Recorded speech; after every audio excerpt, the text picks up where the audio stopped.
again, you have developed a career, and I know you've spoken all over the world about the psychology, and I think I gather more specifically about just adolescents and how we best support them. But specifically, when you're talking to aspiring athletes, how do you help them navigate that mindset shift of saying, "Hey, like you've always been a great player, and you've been recognized as a great player, perhaps because of where you've been drafted, et cetera, or playing a World Junior team. But there's still a shift that needs. You can't take the same mindset that got you there isn't going to be the one that's going to keep you there. How do you help players manage that? First of all, I tell them a story. I tell them the Billy and Bobby story. And I said they were preparing for the draft, and it was a draft year, and you had Billy and Bobby. And Billy and Bobby both had a set of parents. And one set of the parents would always say, "Well, my Billy scored 4 goals last night. He played 28 minutes, and he's this and he's that. He was everything: ice cream, apple pie, bag of chips, you name it." Now, Bobby would show up, bring his lunch pail, and Bobby was working, and he working hard. He was executing. He was applying himself. Not a superstar, but dependable, consistent, right? And Billy's parents would always say to Bobby's parents, "Well, Bobby works hard. Yeah, he just doesn't have the skills and the talent that Billy has. Billy's going to be a first round draft pick. Bobby, he might get an invitation." Yeah, To make a long story short, I'm not going to go through it. We're going to jump over some of the story sure. and they go to the draft. Billy's drafted the first round. Oh, they're throwing a big party for Billy. Bobby was drafted in the fifth round.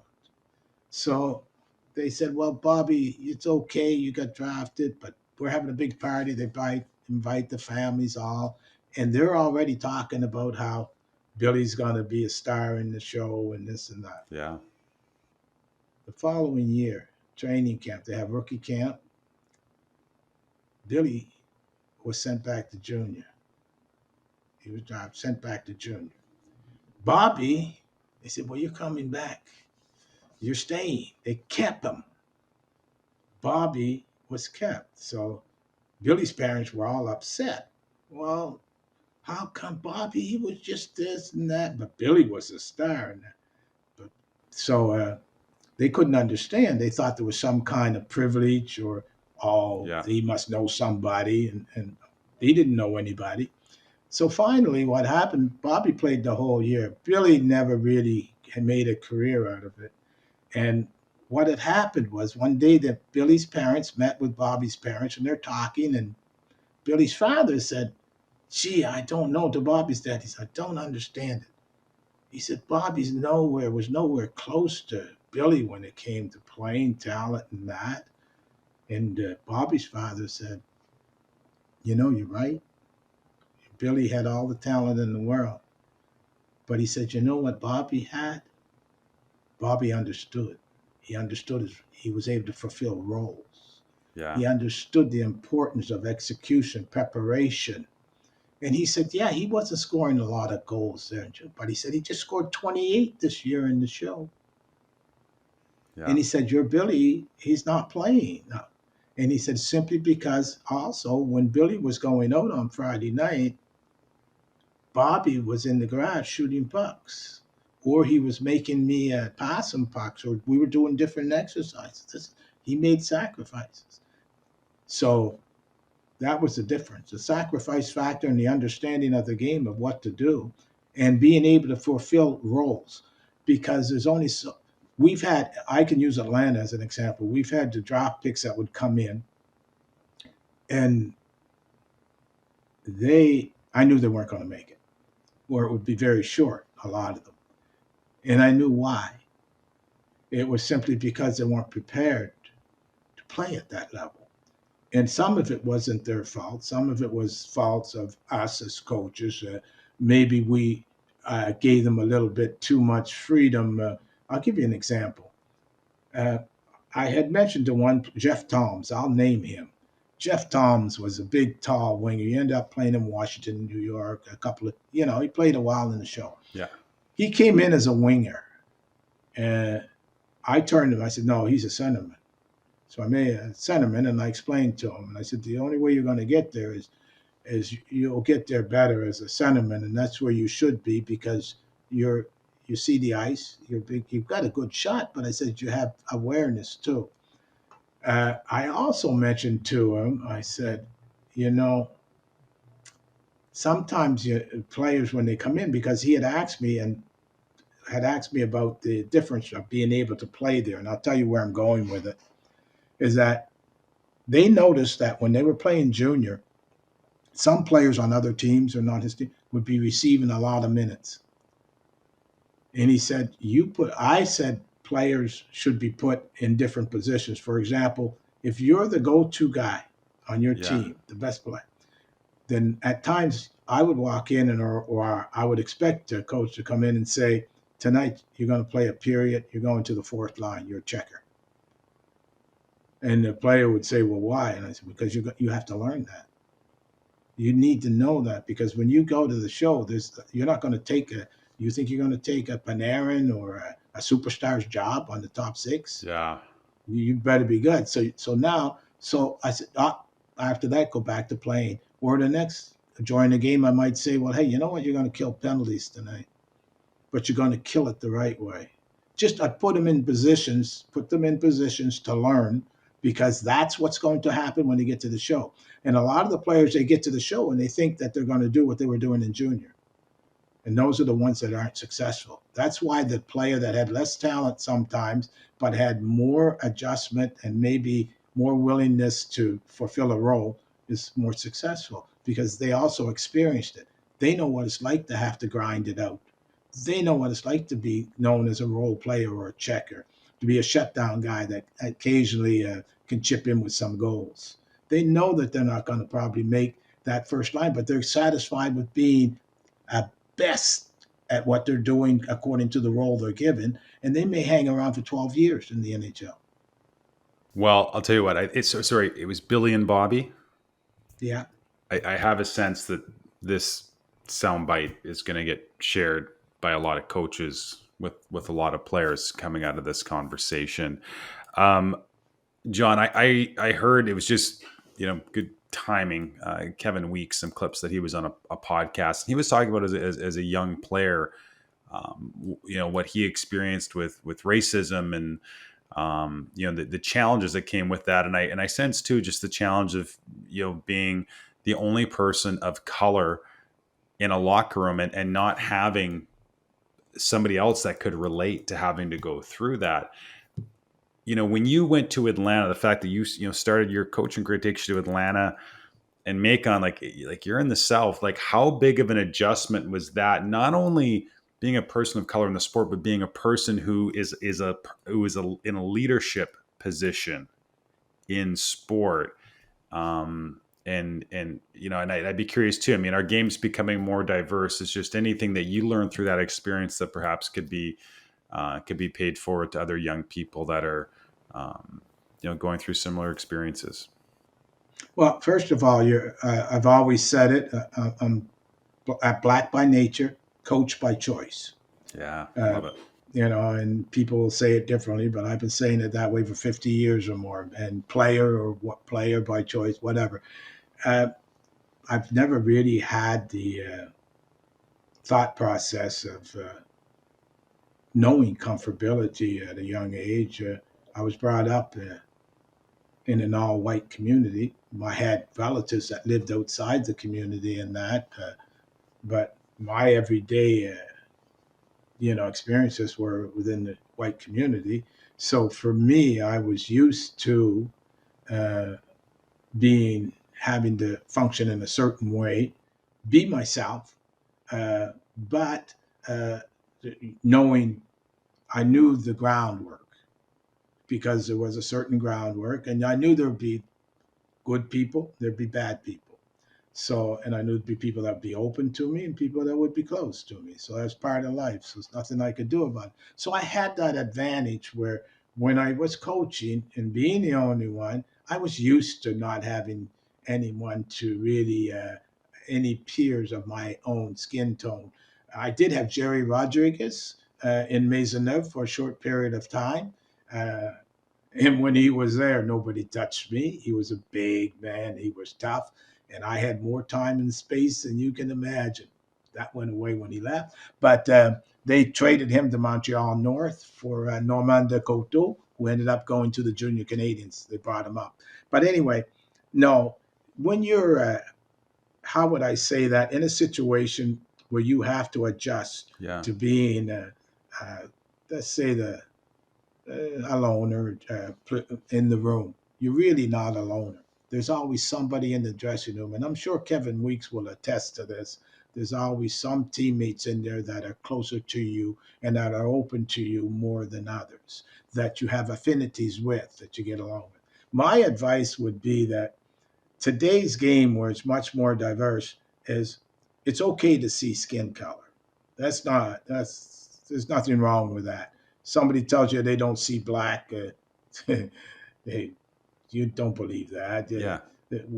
There's nothing wrong with seeing black. What's it? No, but the it's what the thought process that's coming out of their what's coming out of their mouth, Yeah. what's coming out of their mindset that matters. I would say that if you're going to play a game or you're going to play a sport and that's your employment, that you try to apply yourself to your job description. You do what you're supposed to do. Listen to your coaching staff. Try to get to know the players around you. Know their likes and their dislikes.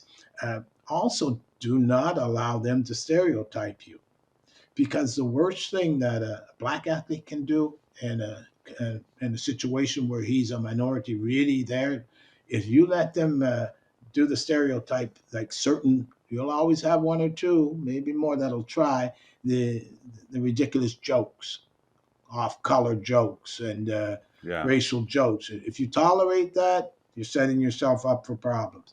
If you set the tone right away in a respectful way and say, hey, I'm a man, I'm a human being, I'm playing hockey here, I have a job to do, I'm going to be here to help you. You set the tone, but this is where the puck stops.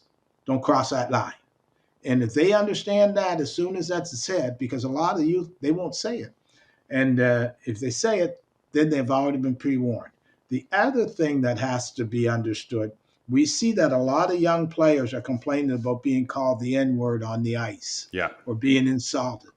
Now, they have to understand this. The N word's been around since slavery. It's a word that was given to us as blacks as slaves. It's been there for centuries. Yeah. It's not going to go away. You're not there to go out there to think that because he calls you the N word or somebody's calling you the N word to take you off your game. Why would you let somebody take you out of your comfort zone when you're playing a game? You're playing, you're performing. Why wouldn't you just say, okay, you call me whatever you want? Use it as motivation. You don't let that. That's the same way when a fan up in the stand goes out, you get booed by 15,000 people. Let's say a player gets booed, a star player, he was traded, Yeah. or he wasn't traded. He decided he wanted to sign elsewhere. They boo him, right? Now I know it's not quite the same tonality, but the N word has been there and insults have been there. That's rules and regulations. They have referees. They have the league. Gary Bettman's done an excellent job in the NHL with diversity and changing rules and regulations. And we need to give him credit for it. Uh, they're enforced. So basically, what most players are trying to do, or fans, they're just trying to distract you. And I'll give them a story. We're playing on the road. I was coaching Atlanta, and this gentleman called me every name in the book. You black this, you black that, you black you. So after the second period, I said to Kurt, my trainer, help me up. I'm short, you know that, not tall. Yeah. So I put the feet on the ledge, put the head over the glass, and I yelled. I said, hey, is that all you got? You don't have anything else? I said, I know I'm black. Everybody in the building here knows I'm black. You know I'm black. You need something else. And then the people around him clapped when I said that. I never heard a word from him the rest of the game. Love it. Third period. So, I mean, you're going to have it. When I was playing in coaching, long before, They were playing tam tams, monkey sounds, gorilla sounds in the stand. And I would go into Chicoutimi and I would hear that. They Come on. called me in names. Yes, they played the tam tams, the monkey Jesus. sounds, the gorilla, everything. I've had people spit on me, call me names. My mother refused to go to a hockey game after she went to one game and saw the way the fans were screaming at me as a player. However, it never stopped me from playing. I didn't fight because of that, because I knew I'm not going to fight everybody in the building. I'm going to play. It just motivated me to play more. You need to understand we are we have no reason, excuse me, to belittle ourselves because someone else belittles themselves and Yeah. brings Amen. themselves to a lower level. That's all I can say on it. And Weeksy has many friends. I know Kevin Weeks. I've had to defend him because he on the as an analyst, because some people were upset. Black analysts. He's good at what he does. So He's excellent at what he does. he's good at what he does. So he's got to expect the same thing that he had as a in the dressing room or playing. Uh, He's going to get the same thing there. Don't think PK Subban is going to get it any easier. And I don't always agree with PK, but what he said, I don't know him well, but or at all, but at least he gets heat. So Ashton Carter, they're going to get it. So it's just it's part of the territory. It's how that you absorb it. If you just let it flow off your back and keep playing. In the story of the youth, there was a youth and his parents. His parents were biracial, Mm-hmm. and the youth was being called the N word and everything else. They he let it he let them win by taking it the wrong way. By that I mean wanting to become making it a great big huge issue during the game. And you can't. You better function within the job you have to do. And then afterwards, the let the authorities handle it. If the authorities don't handle it, then you have to find another way. But the more you amplify it, the worse you make it, because there's always some idiot that then, oh, did you hear about this? So and so did this. Oh, they're gonna do it. Yeah. Then the next step. That's why you have those segregationists. That's why you have the Nazism and the haters. You have them because they're being fed food. You just don't want to feed them the right food. So I say, don't feed them the right food.